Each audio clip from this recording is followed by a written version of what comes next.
నేను doctor Anand Kumar Vaggu, consultant dermatologist, aesthetic physician, hair transplantation surgeon, KIMS hospital, Secunderabad. అదే మాదిరిగా నా క్లినిక్ వచ్చేసి కింద ఉన్నటువంటి అడ్రస్లో ఉంది.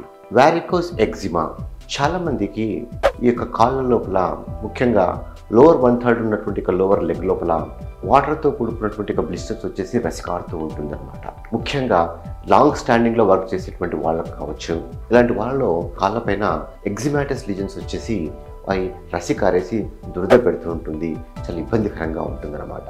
దీనినే వారికోస్ ఎగ్జిమా అంటూ ఉంటాం. వారికోస్ ఎగ్జిమా ఎందుకు వస్తుంటుంది అంటే, లెగ్లో చెడు రక్తాన్ని కాళ్ళ నుంచి పైకి గుండెకు తీసుకుపోవడానికి వెయిన్స్ అనేవి ఉంటాయి, సిరులు అని చెప్పి అంటూ ఉంటాం. దీనిలో చెడు రక్తం అనేటువంటిది లెగ్ నుంచి గుండెకు సప్లై చేయబడుతూ ఉంటుంది. సూపర్ఫిషియల్ వెయిన్స్ ఉంటాయి, డీప్ వెయిన్స్ ఉంటాయి. అయితే ఇక్కడ ఏమవుతుందంటే, లెగ్స్లో ఉన్నటువంటి ఒక మజిల్ ఒక పంపు మాదిరిగా పనిచేస్తుంది అనమాట.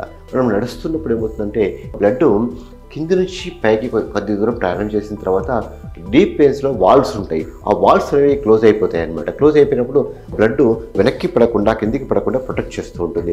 మజిల్ యొక్క యాక్షన్ వచ్చినప్పుడు మజిల్స్ అనేటువంటిది ఒక పంప్ మాదిరిగా పనిచేసేసి మళ్ళీ బ్లడ్ని పైకి పుష్ చేయడం జరుగుతూ ఉంటుంది. వాల్వ్స్ అనేటువంటి క్లోజ్ అయిపోవడం చేత ఆ రకంగా బ్లడ్ మనం నడిచే కొద్దీ ఇక లోవర్ లెగ్ నుంచి మన యొక్క గుండెకి అనేటువంటిది చెడు రక్తం అనేటువంటిది వెళ్ళేసి ఆ గుండె నుంచి మళ్ళీ లంగ్స్కి వెళ్ళేసి మళ్ళీ లంగ్లో యొక్క ప్యూరిఫికేషన్ వేసి మళ్ళీ గుండెకి వచ్చేసి గుండె నుంచి మిగతా అన్ని శరీర భాగాలకు సప్లై చేయడం జరుగుతూ ఉంటుంది. డీప్ వెయిన్స్ లోపల ఈ వాల్వ్స్ ఉంటాయి. వాల్వ్స్లో ఎప్పుడైనా డిఫెక్ట్ ఉన్నప్పుడు ఏమవుతుందంటే, కొద్ది భాగం బ్లడ్ చెడు రక్తం పైకి వెళ్ళిన తర్వాత కొద్ది భాగం మళ్ళీ వెనక్కి పడుతుంది. వెనక్కి పడేసి అది చెడు రక్తం అనేటువంటిది డీప్ వెయిన్స్ నుంచి లెగ్లో ఉన్నటువంటి సూపర్ఫిషియల్ వెయిన్స్లో కూడా ఎఫెక్ట్ అయ్యేటువంటి అవకాశాలు ఉంటాయి. అప్పుడు సూపర్ఫిషియల్ వెయిన్స్ కూడా డైలేట్ అవుతాయి అన్నమాట. డైలేట్ అయినప్పుడు ఏమవుతుందంటే, ఆ డైలేట్ అవ్వడం చేత అవి చర్మం మీద ప్రభావాన్ని చూపిస్తాయి.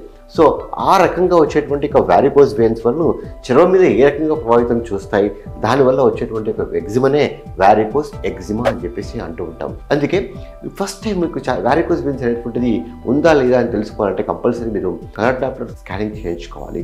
చేయించుకున్నప్పుడు మీకు వారికోస్ వెయిన్స్ ఉందా అనేటువంటి విషయం తెలుస్తూ ఉంటుంది అనమాట.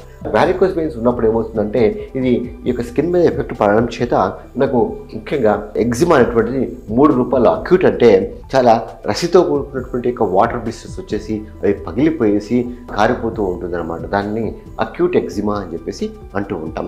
సబ్ అక్యూట్ ఏంటంటే, ఆ రస అనేటువంటిది డ్రై అప్ అయిపోయేసి పుక్కులుగా ఊడిపోతూ ఉండేటువంటి స్టేజెస్ని సబ్ అక్యూట్ ఎగ్జిమా అని చెప్పేసి అంటూ ఉంటాం. క్రానిక్ ఎగ్జిమా ఏంటంటే, ఈ యొక్క అక్యూట్ సబ్ అక్యూట్ ఎగ్జిమా తగ్గిపోయిన తర్వాత ఆ యొక్క స్కిన్ చెంచ్ ఆ విధంగానే పర్సిస్టెంట్గా ఉండడం చేత అది అక్కడ దురద పెట్టేసి బాగా దురద గోకినప్పుడు కింద అక్కడ థిక్ అయిపోయేసి తర్వాత అక్కడ చిన్న చిన్న పుండ్లు పడేసి దీన్ని వారికోస్ అల్సర్స్ అని చెప్పేసి అంటూ ఉంటారు అనమాట.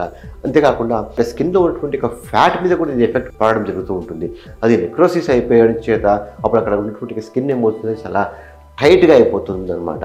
సో ఆ రకంగా చర్మానికి ఈ యొక్క వారికోస్ ఎగ్జిమా వల్ల కొద్దిగా న్యూట్రియంట్స్, బ్లడ్ సర్క్యులేషన్ తగ్గిపోవడం చేత చర్మం పైన అల్సర్స్ ఫామ్ అవుతూ ఉంటాయి. అల్సర్స్ ఫామ్ అవడమే కాకుండా ఈ యొక్క చర్మం కింద ఉన్నటువంటి ఫ్యాట్ కూడా ఎఫెక్ట్ అవ్వడం చేత అది నెక్రోసిస్ వచ్చేసి చర్మం మొత్తం కూడా చాలా థిక్గా బర్న్ డౌన్ అని చెప్పేసి అంటూ ఉంటాము. అది అప్పుడు దాన్ని ఏమంటామంటే లైపోడెర్మటోస్క్లిరోసిస్ అని చెప్పేసి అంటూ ఉంటాం. ఎందుకంటే ఒకవేళ ఈ స్టేజ్కి గాన ఈ యొక్క ఎగ్జిమా వెళ్ళిందంటే అది ఇర్రివర్సిబుల్. ఈ స్టేజెస్ అక్యూట్ స్టేజ్లో కానీ సబ్ అక్యూట్ స్టేజ్లో కానీ ఉన్నప్పుడు మాత్రమే డాక్టర్ని సంప్రదించాలి. సంప్రదించి ఒకవేళ మీకు వారికోస్ వెయిన్స్ ఉన్నాయా లేదా చూసుకోవాలి. చూసుకున్న తర్వాత అప్పుడు ఆ యొక్క వారికోస్ వెయిన్స్కి స్టాకింగ్స్ కానీ, ఒకవేళ వారికోస్ వెయిన్స్ యొక్క సివిరిటీ చాలా అధికంగా ఉన్నప్పుడు మనకి సర్జరీ కానీ చేసుకొని ఇంకా ఫర్దర్గా ప్రొఫెషన్లో కూడా చాలా ఎక్కువసేపు నిలబడకుండా కొంచెం కేర్ తీసుకున్నప్పుడు మళ్ళీ ఈ యొక్క ఎగ్జిమా అనేటువంటిది లైపోడెర్మటోస్క్లిరోసిస్గా ఫర్దర్గా ప్రోగ్రెస్ కాకుండా దీన్ని మనము అరెస్ట్ చేయాల్సినటువంటి అవసరమైనటువంటిది ఎంతకైనా ఉందన్నమాట. దీనికి ట్రీట్మెంట్ ఏంటంటే, అక్యూట్ ఎగ్జిమా వచ్చినప్పుడు మేము సెలైన్ కంప్రెసెస్ ఇచ్చేసి ఆ యొక్క రసిని మొత్తం తగ్గించడానికి దోహదపడుతూ ఉంటుంది. అంతేకాకుండా మరీ ఎక్కువగా ఉన్నప్పుడు, ఇన్ఫెక్షన్ ఉన్నప్పుడు ఆ ఇన్ఫెక్షన్ కంట్రోల్ చేయడానికి యాంటీబయాటిక్స్, తర్వాత ఈ యొక్క ఎగ్జిమా కాంపోనెంట్ తగ్గించడం కోసము టాపికల్ మాయిశ్చరైజర్స్, తర్వాత టాపికల్ స్టెరాయిడ్స్, ఇంకా ఎగ్జిమా మొత్తం కంప్లీట్ తగ్గిన తర్వాత టాపికల్ టాక్రోలింబస్ అనేటువంటి క్రీమ్స్ ఇవ్వడం జరుగుతూ ఉంటుంది అనమాట. ఈ డయాబెటిస్ పేషెంట్లు చాలా జాగ్రత్తగా ఉండాలి. ఎందుకంటే వాళ్ళ లోపల ఈ యొక్క ఎగ్జిమా వస్తే దాని మీద మళ్ళీ బ్యాక్టీరియా కాలనైజేషన్ వచ్చేసి అది సెల్యులైటిస్గా మారేటువంటి అవకాశాలు కూడా ఉంటాయి కనుక ఎస్పెషల్లీ డయాబెటీస్ పేషెంట్స్ మాత్రం తప్పకుండా షుగర్ అనేటువంటిది కంట్రోల్లో పెట్టుకోవడం చాలా అవసరం.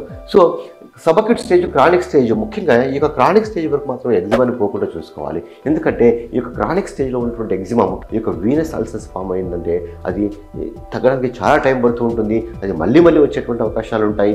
ఎస్పెషల్లీ ఈ యొక్క లైపోడెర్మటోస్క్లెరోసిస్ అనేటువంటిది ఇర్రివర్సిబుల్గా ట్రీట్మెంట్ ఉంటుంది. సో ఆ స్టేజ్కు వెళ్లకుండా ముందే మనం ప్రాపర్గా ట్రీట్మెంట్ తీసుకున్నట్టే ఆ యొక్క వ్యారికోస్ వెయిన్స్ ముందే మనము అరికట్టేటువంటి అవకాశాలు ఉంటాయి.